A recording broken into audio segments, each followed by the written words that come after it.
흑사병은요, 그 지벼력을 통해서 옮겨졌던 병입니다. 유럽에서 많은 사람들이 죽었기 때문에 유럽에서 시작된 병으로 알고 있지만 근원은 중국 남부 지역이었던 이제 지금으로 말하면 원난성 지역입니다. 이곳에서 흑사병이 출현하게 된 까닭은요, 그 전통 과학이 이 동물들하고 같이 집안의 담장을 두르고 돼지와 여러 가축을 길렀기 때문이라고 추측을 하고, 그 당시 중국 인구의 20에서 30%가 이 병으로 죽었답니다. 그러니까 우리는 유럽에서 많이 죽은 줄 알았지만 중국에서도 많이 죽었습니다.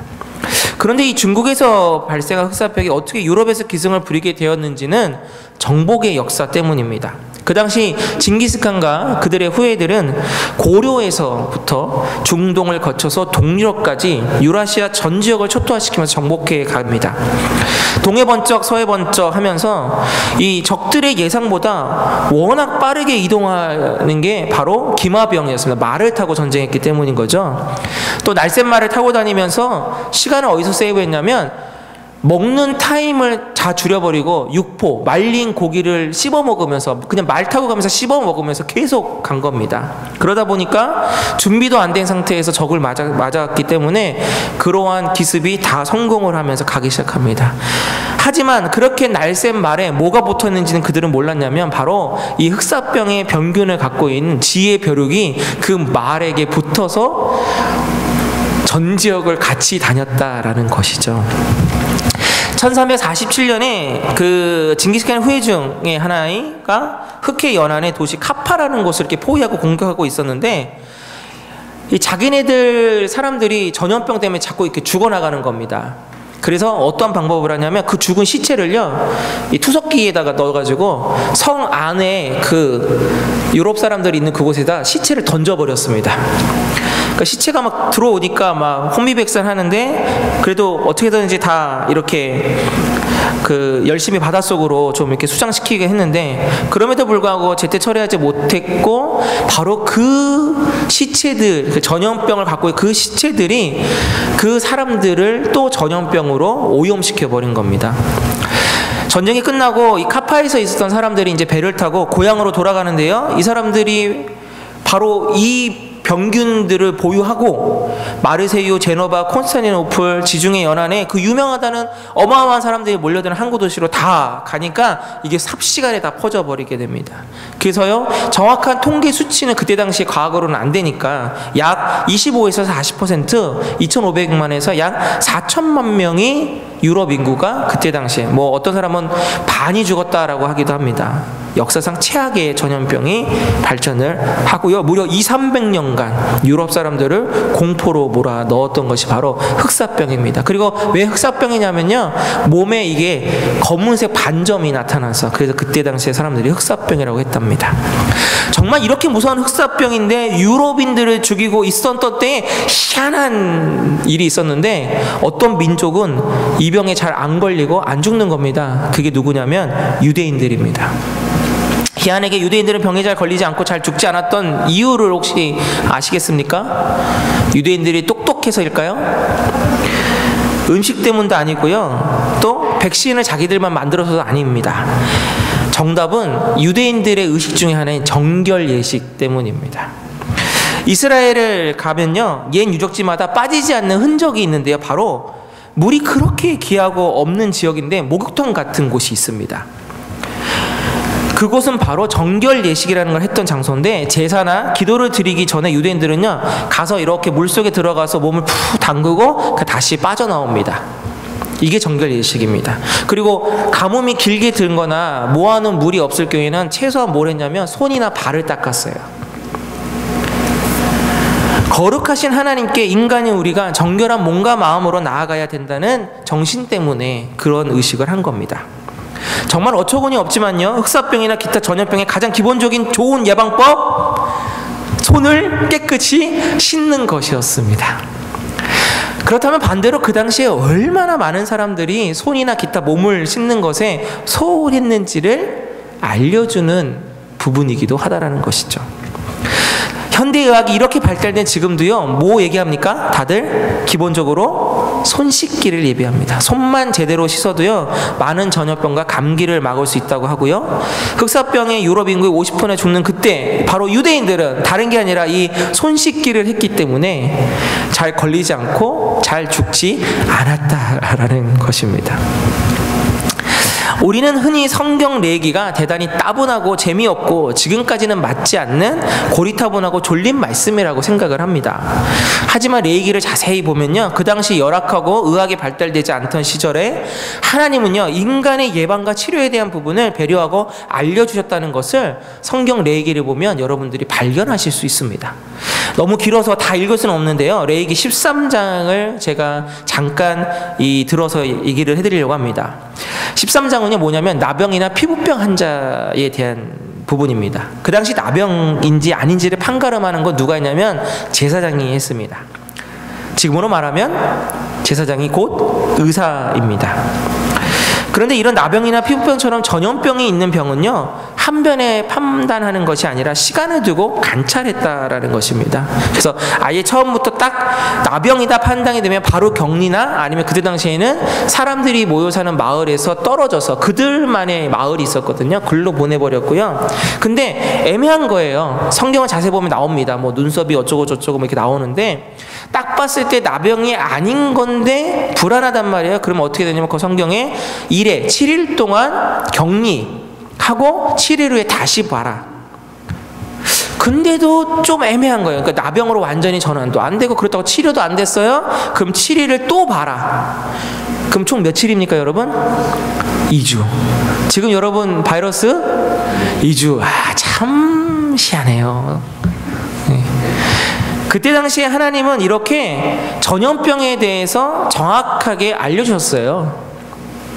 이렇게 하고 나서 나병인지 아닌지를 판단하도록 하라는 겁니다. 쉽게 비교를 하자면요, 의사인 제사장에게 환자가 가서 보여주고 판단이 확실치 않을 때에는 지금으로 말한 격리 조치를 취하는 겁니다. 판단이 서지 않을 때 섣불리 가족이나 사람들에게 보내면 전염될 수 있기 때문입니다. 마치 지금 전염병에 대처하는 모습과 비슷하지 않습니까? 그렇기 때문에 자가격리나 강제로 격리 조치를 취하는 것이 맞습니까? 틀립니까? 맞습니다. 또한 이런 사람들이 예배를 드리지 못하는 부분에 대해서 그러면 성경은 잘못되었다고 말할까요? 아닙니다. 환자였고 병을 퍼뜨릴 수 있기 때문에 격리, 가두어두었다는 표현 격리한 겁니다. 공동체를 위한 최선의 조치였다는 것이죠. 지금 우리는 코로나 바이러스라는 눈에 보이지 않는 두려운 존재를 상대하고 있습니다. 여러분 두려우십니까? 그나마 다행인 건요, 치사율이 그동안의 다른 그래도 전염병에 비해서는 높지 않다는 점입니다.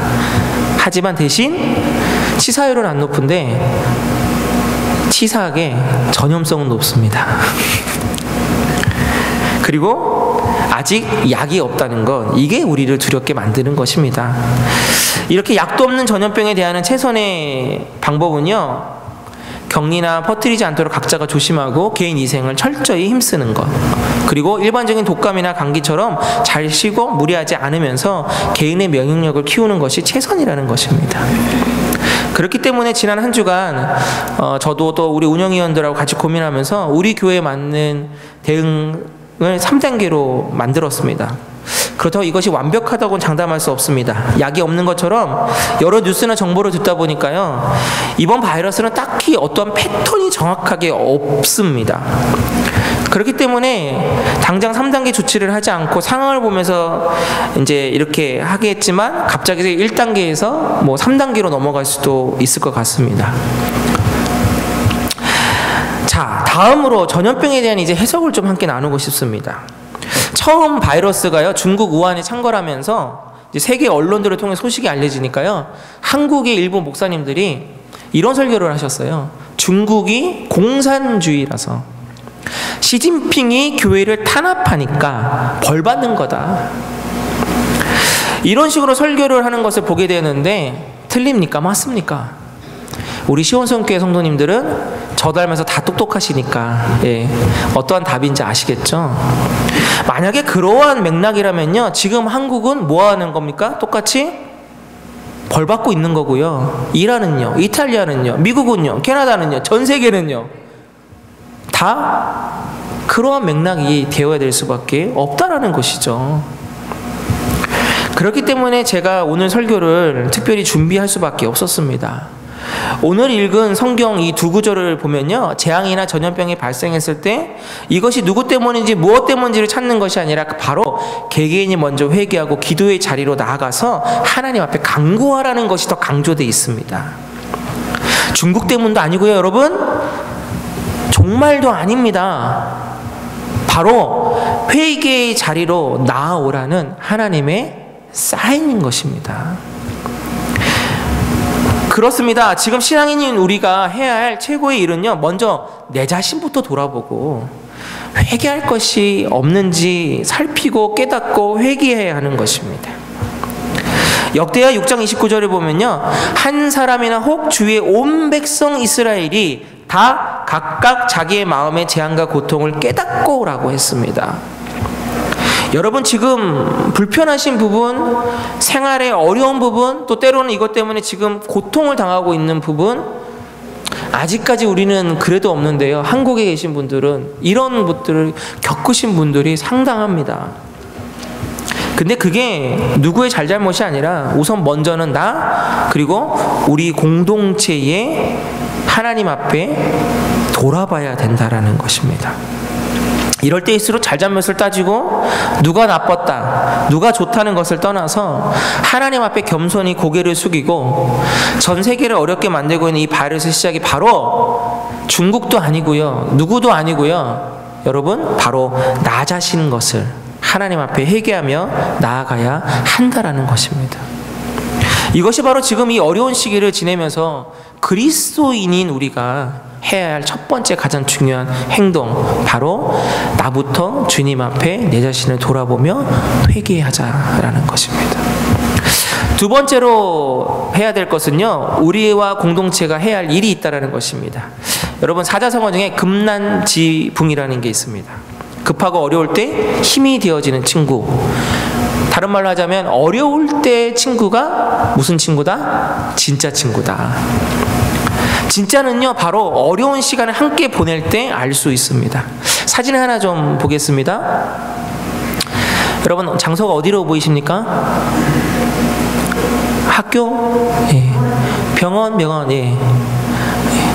자, 과거 1918년에 스페인 독감이 유행일 때요, 이것도 엄청나게 많이 전 세계에 어려움을 줬거든요. 미국에서 예배가 중지된 미국 교회당을 임시 병원으로 개조해서 특별히 교인 중에 의사나 간호사 경험이 있는 사람들이 환자를 돌봤던 장면입니다. 그리고 그들의 헌신과 노력으로 많은 사람들이 죽음을 이겨낼 수 있었습니다. 지금 한국의 어느 교회는요, 수양관을 오픈해서 경증 환자를 수용할 수 있는 공간으로 주기도 하고요. 또 제가 아는 어떤 교회는요, 그 예배를 어차피 지금 못 드리니까 그 교회를 재봉틀 5개를 사가지고 여자 성도님들이 모여가지고 수제 마스크를 만들어가지고 최소한도로 뭐 얼마나 많이는 못 만드니까 하루 종일 그렇게 고생하시고 일주일에 2번 시간을 정해서 그 지역에 있는 어려운 사람 먼저, 그 다음에 남으면 그 지역의 주민들에게 나눠주는 일을 하고 있다고 합니다. 또 서울의 어느 교회는요, 노숙자에게 이제 이게 식사가 끊긴 거예요, 이게. 그래서 도시락을 해서 직접 나눠주는 일을 감당하기도 하고요. 또 개인적으로는 어떤 사람들은 나는 마스크를 대량으로 사재기 하지 않고 또 저는 양보하겠습니다 라고 하면서 선포하면서 그렇게 나아가고 있고요. 어떻게 보면 많은 교회와 많은 사람들이 이렇게 함께 어려움을 극복하려 노력합니다. 지난 노회 때 결정된 상황이 있었어요. 그래서 좀 알려드리고 협조를 구하기도 합니다. 한국에서 가장 심한 곳이 대구 경북 지역이라고 하죠. 또 지난주에 제가 잠깐 말씀드렸지만 우리가 놓치고 있는 것들이 개척교회입니다. 어려운 교회들을 돕는데 노회에서요, 만불을 예산을 노회 예산에서 집행을 하고, 또 특별히 우리 노회 산하 교회들이 뭐 다들 어려운 교회들도 많지만 그래도 특별 헌금을 걷어서 이제 그거랑 같이 보내서 지금 당장 시급한 대구 경북의 개척교회 분들에게 도와주려고 합니다. 솔직히 말씀드리는 거예요. 어디 가서 얘기하지 마시고요. 예. 저는 개인적으로 여러 가지 생각이 들기도 했습니다. 한국의 교회들이 도와도 되지 않냐. 캐나다도 이제 시작이니까 이게 앞으로 또 어떻게 될지 모르니까 우리를 위해서도 이게 좀 써야 되지 않나라는 생각도 했는데요. 하지만 모든 것을 다 떠나서 지금 현재는 우리가 도울 수 있는 형편에 있고, 그 중에서도 개척교회나 미자립교회는 당장 생존이 걸려 있는데 쉽게 공적 도움을 받지 못합니다. 그래서 우리가 힘써주는 것이 마땅하다라는 생각을 하게 되었습니다. 사도행전에 보면요, 사도 바울이 구제 헌금을 걷어요. 그래서 오히려 모교회인 예루살렘 교회가 어려움에 처하니까 예루살렘 교회에 헌금을 갖다 주는 모습이 또 있습니다. 그래서 노회에서는요, 22일과 29일 두 주일 중에 하나를 선택해서 따로 특별 헌금을 좀 걷어서 주시면 그렇게 보내기로 했는데, 잘못하면 이게 22일과 29일 날 예배를 못 드리는 상황이 벌어지기 때문에 이것도 나중으로 좀 미뤄지지 않을까 싶습니다. 마지막으로는요, 예배에 대한 자세를 다시 한번 좀 점검해야 됩니다. 이게 오늘의 주요 포인트입니다. 어쩌면 우리도 주일날 예배를 모여서 못 드릴 가능성이 있죠. 한국의 대부분의 교회들은 주일 예배조차도 모이지 않고 온라인으로 대신하고 있습니다. 근데 더 웃긴 건요, 여기서도 빈익부 차이가 나온대요. 대형 교회들은 유튜브 스트리밍 실시간을 하려면 1000명의 구독이 있어야 된답니다. 1000명. 1000명이 안 되면 유튜브가 이 스트리밍 실시간 환경이 제일 좋거든요, 포맷이. 근데 1000명이 안 되면 이게 안 돼서 못 드리고, 1000명이 못 되는 교회들은 하는 방법이 뭐냐면 미리 전날, 그래서 똑같이 반주자하고 이제 관계자만, 방송 관계자만 나와서 똑같이 예배를 드리는 걸로 하고, 그 다음에 그거를 이렇게 올려가지고 보게 하고요. 이도저도 안 되는 교회들은 어쩔 수 없이 그냥 가정 예배처럼, 작은 교회들은 그렇게 하고 있다라고 합니다. 카톨릭도 역사상 미사를 중단했고요. 이제 우리가 빌려 쓰는 교회도 아까 말씀드렸지만 오늘부터 잠정적으로 모든 예배와 모임을 중단했기 때문에, 하지만 또 이것이 마땅히 전염병을 대하는 태도일 겁니다. 앞에서도 말씀드렸지만 레이기에 나온 나병 환자에 대한 최선은 격리하는 거였습니다. 지금 상황에서 최선의 예배가 무엇인지 우리가 잘 생각해야 될 때라는 거죠. 모여서 예배드리지 못하기 때문에 잘못된 것이라고 함부로 말해서는 안 됩니다. 이 상황 속에서 할 수 있는 최선의 예배를 생각하는 것이 맞다라는 거죠. 초대교회 때 카타콤, 바로 지하 무덤에서 예배드렸던 성도들을 생각해 봅니다. 그들은 숨어서 예배드릴 수밖에 없어서 지하에 깊이 시체들을 두는 지하 무덤에서 예배를 드렸습니다. 그때 그들에게는 그것이 최고의 예배는 될 수 없었지만 최선의 예배가 되었기 때문입니다.